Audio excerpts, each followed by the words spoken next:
How's everything going? I don't even know what part of the world you're in. Oh, I'm in Cleveland. Yeah, I'm at home. Just went Gotcha. grocery shopping. Uh, things are really things are pretty wild here right now. Yeah, it's the Yeah, exciting rock star life right there. yeah. I got blueberries and bananas. When does everything take off for you again? Because I know the album's about to come Yeah, out, right? yeah. Our record comes out on Friday, and we start our tour on Thursday here in Cleveland. So I can't wait. Yeah, it's nice to leave reality for a Right. little while. How long are you? How long have they got you out so far? Yeah, well, we're doing like all of the U.S. In March or in February, and then in March we're doing pretty much a bunch of Europe. So we're out for 2 straight months, really. Yeah. God, that's Yeah. got to take a lot of conditioning. I don't know how you do it. Well, we had years of practice, so I think we're ready. Yeah. Well, the record sounds great. I know you're already getting good reviews on it and everything. I notice everybody's sort of paying attention that the hook this time around is, I don't know what you'd call it, the economy of the album, the preciseness or whatever. Is that the Sure, angle yeah. you're going for here? Yeah, I love when nothing feels like it's a wasted space or I don't want to waste people's time. You know, Right. why not just put all the good stuff in there, make sure it all happens in a sensible order, and then that's your record. You know, I think that's what I like when I hear a record, something that just feels very purposeful and pointed. Yeah, so I try to do that when we make ours too. Yeah. I mean, did you have any sources you were looking for inspiration, like on that direction? Because I guess it's just because of what I'm reading is as compared to every other record, which sounds like it was done with a little bit more haste and looser or whatever. I mean, did you go into it saying, no, this is what I want it to sound like? I went into it maybe just with more. We just had more time. Really, was the only thing. So like, every time I make something, I'm like, oh yeah, that's what I want it to sound like. But with this one, it was actually like I would make something and it would sound good to me that day, and then a week later I would revisit it and be like, well, maybe I could change that part. And I mean, just like it really was more of a trial and error kind of process where we just took advantage of all the time we had really to work on stuff and kind of jam things out as a band, more so than we had in the past, Yeah. and make sure everything like worked. Yeah, so it was less hectic of Yeah. a process for sure. Did the Yeah. songs change very much over time? I mean, They did. Yeah, we have some demos of us playing them. I lived in Massachusetts for a little bit, and the guys came there and we practiced a long time ago. But we have demos from that, and first off, they sound terrible. But second is like the songs are very different. Yeah, it's kind of shocking actually to see how much they've changed. do we over have to just, wait? like a year? Yeah. Do we have to wait till the 10th anniversary edition to hear all those demos? Oh, I'll be dead. Yeah, I'm not going to let those come out until I'm dead, so I don't have to see any reaction to those. Yeah.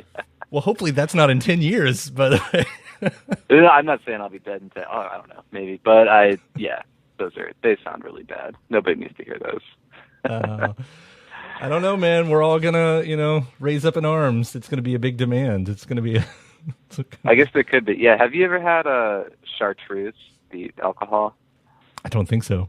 Can we talk about alcohol on air? Yes, we can. Yeah. Yeah, well, those sessions were fueled by chartreuse, which like is supposedly good if you mix it with things, but we would just drink it straight, and it just tastes like you're drinking like antifreeze. Like it's insane.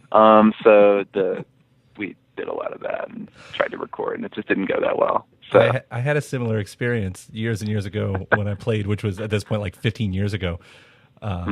It was sangria for me. It was a whole night of sangria, and then at the end of the night, I thought I'd written the greatest thing ever, and only to realize 2 days later that was not the case. yeah, no, that's what happened to us. Except even during the moment, we were just like, well, this is terrible. What are we doing? It's like, why are we trying to record right now? But we did it. And then we tried to do like a hungover like fixing of it the next morning. We were like, this didn't help at all. Yeah. See, Then they went back to Cleveland, and I followed them. you're not scaring me away from those demos. It really does make me want to hear it even more, only in the sense of like, how your friends want to see your old driver's license or something like that, like the thing that you're really embarrassed of. Like that's Yeah, this is like the school picture of right. records. Yeah. It's an intense thing. It's fun. What about the lyrics on this then? Because I've been reading through here, and there's some really interesting ones. And I read about your style in the past, how it was. It sounds like it's more a stream of conscious, like what you usually hit on. But as you're working, over longer periods of time on these lyrics? I mean, did they flesh themselves out as well, or like the music did, or was that, still in your, I guess, usual traditional style? Yeah, no, the lyrics worked the same as the music this time, where we just had more time. So any chance I had where I thought like, maybe that word's not right, I would kind of try to fix a couple things or just make it clearer. I guess I'm not one for like very obvious like statements or something in the song, but I do like maybe for it to be apparent what I'm trying to talk about. So I try to just work on that aspect of things a little more too. Just kind of going for clarity in terms of lyrics and just sound really overall this time around, because that was never our focus before. It was just kind of something new to try, really. I wonder then if I'm looking for something specifically in this lyric because of all that's going on, because you said, you're not really out to make a statement, but there is that line in Modern Act that I couldn't stay away from when you say, whose war is this? What God is that? Feels like the tide is only starting to come in. And, all of my conversations around me right now have a political overtone with everybody, and so I look at that, and I start to, is that relating to what's happening around us, or again, am I searching for something that's maybe not there? Well, if anything, it was kind of prescient in a way, because we finished this record in March of last year, so it's been done for a minute now, and none of this current reality was I wasn't planning on it being reality. But it did kind of seem like things were going south, I guess, and that it was only like just starting, which is what the lyric kind of says. And it turned out to be true in a way, which is really too bad for the world, but that's how things are going. I mean, isn't it interesting to think that we thought we had it bad in March of last year? Right? Yeah, I know. And then God, I can't wait for March of this year. Who knows what'll happen? Yeah, there won't be music anymore. Music will be outlawed. Oh, that's horrible. Yep. Finally, we're living in a footloose reality. Finally, yes, thank God. How does it work for you? Because, the lyrics, I mean, do you find that you do find these realizations in your songs? Like, how long does it take you on your lyrics to really grasp the entireness of them? Usually? Well, usually what I do is I'll write these lyrics and like sing them.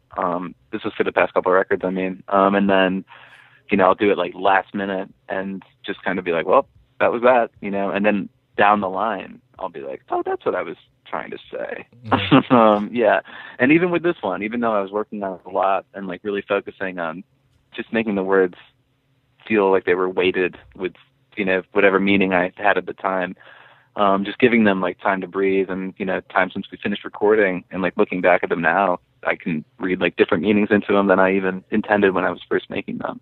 So it's just kind of I don't know. Our lyrics are sort of vague, but in a way where I think they can imply lots of different things, and they confuse me on occasion. So, yeah, there's a few on here. It's interesting because when I first hear a song, lyrics are not the first thing that I zone in on. It's rhythm and melody, as the Clash once sampled. Mm-hmm. It's Big Audio Dynamite. Let me get my references right. But it's more rhythm and melody anyway. And then I hear a song like Internal World, where it never dawned on me the lyrics, and then I tried to read them, and it's like I've got no clue what's going on there, even if I am concentrating on them. But they fit so well in the music that it seems to not even matter, Yeah, well, first when I'm making lyrics, the first thing I think about is just the way words sound, because that's pretty important to me. There's certain words I would never say in a song, just because maybe just my voice sounds weird saying them or singing them, or I just think they're weird words that I don't think have any place in a song. So I do try to focus on making like sounds. Like when I'm making the original demos of these, where it's barely even a song or anything, but it's just like a guitar part or something. Like I'm kind of just like making up fake words that have like good sounds, and like the real words come out of those sounds, and wanting those sounds to fit in the lyric. Yeah, it's a good way to do it. Like though. a baby, growing up right before our very eyes in 3.5 minutes. Mm-hmm. Yeah, and by the end it's grown up, and you're sick of it. Yeah. I gotta ask my mom if that's the case with me. Yeah, let me know about 3 minutes after you're born. Right, that's it. Yeah. But another song I do want to say is impressive is Inner Lightly, which is a great song, but unless I'm mistaken, there's no real chorus to that, but it still feels like a pop song, you know? Like it doesn't lose itself I'm without a pretty hook. happy with that one. Yeah, I don't like. No, I don't like. But I was just interested in making a song that didn't repeat itself necessarily. That just like started somewhere and just like went until it was over. But was still melodic throughout. Yeah. So basically what you just said. So I'm glad that it turned out that way. And other people think that. Yeah. Yeah. As does really the whole record. happy with And that one. you know, I can go ahead and again throw you that congratulations with it coming out this week. But I really do love it. I'm sure you guys, if you're like any other band, you probably think this is your best record because it's your new one. But I also think it's your best record. So Cool. Well, thanks a lot. no problem, man. Hopefully we'll see you guys here in Louisville at some point. I hope so too. Yeah. All right. Well, take care out there, and you know, stay conditioned and healthy with those blueberries. They'll help. I will. Blueberries and bananas. That's it. it. Every morning. All right, man. Take it easy. All right. Cool. Later. All right, bye.